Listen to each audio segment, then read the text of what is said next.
Good morning! So, the far end. Now I mentioned in the trees video that I got a poor lot of trees. Very tall and spindly. Oh, that one looks drunk. In fact, they all look a bit drunk.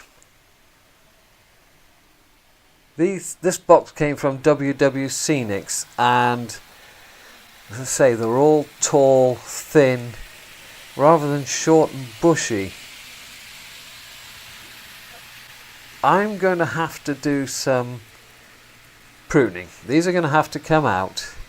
I'm going to have to cut the trunk 2 or 3 inches up, maybe more.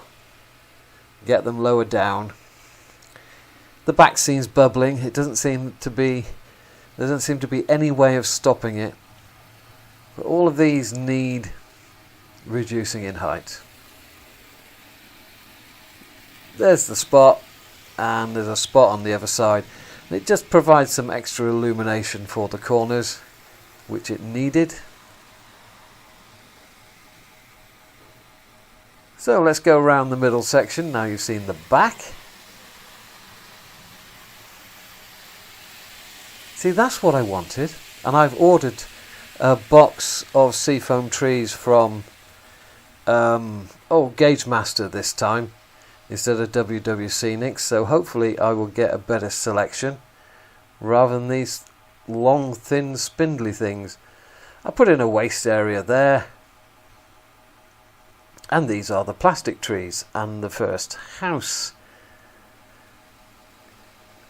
and yet another vegetable patch. Quite a big one, this. It's got everything in it. Sweet corn, beans, tomatoes, sunflowers, and apple trees. Some benches and tables. Another standard lamp. Motorbike and sidecar in the road. And of course the church with yet another standard lamp there.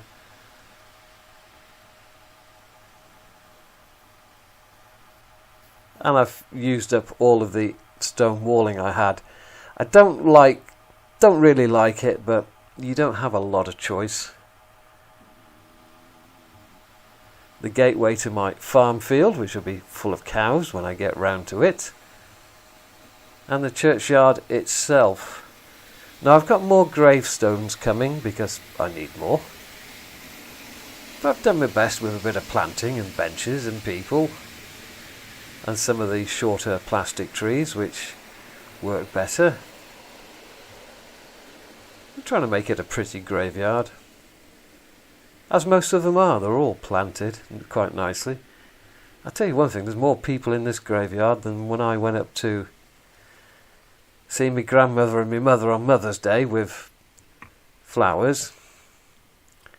And I had to get 2 new pots to put the flowers in because people pinch them.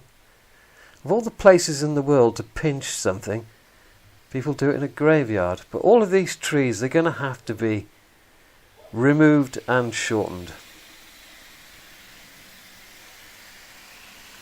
And this will be full of cows at some point, and probably a tree or 2 and some bushes, and finally the last garden, the last house. And the guy on the bottom step there, he obviously keeled over before the glue set, so he's face down, drunk. That must be Rob. Must be my mate Rob. And more vehicles. It is a bit strange having the timber coming out of the board.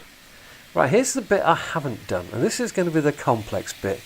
All the loose items are going to have to obviously be moved out of the way when I do the static grass on this area. And I'm going to do it all up to the bridge here, and all down the front as well. And I've got one more hot house here. I'm not going to go mad with garden on that one. All those little plants cost a fair bit of money. All this will get done together As I say, I'll have to remove all the loose bits, and while there's static grass flying around, I'm not going to be running anything. But in the meantime, we'll keep running the same stuff as I had out this morning when I made the other video. So that's as far as I've got. It's all looking good. I'm quite happy with it. Cheerio.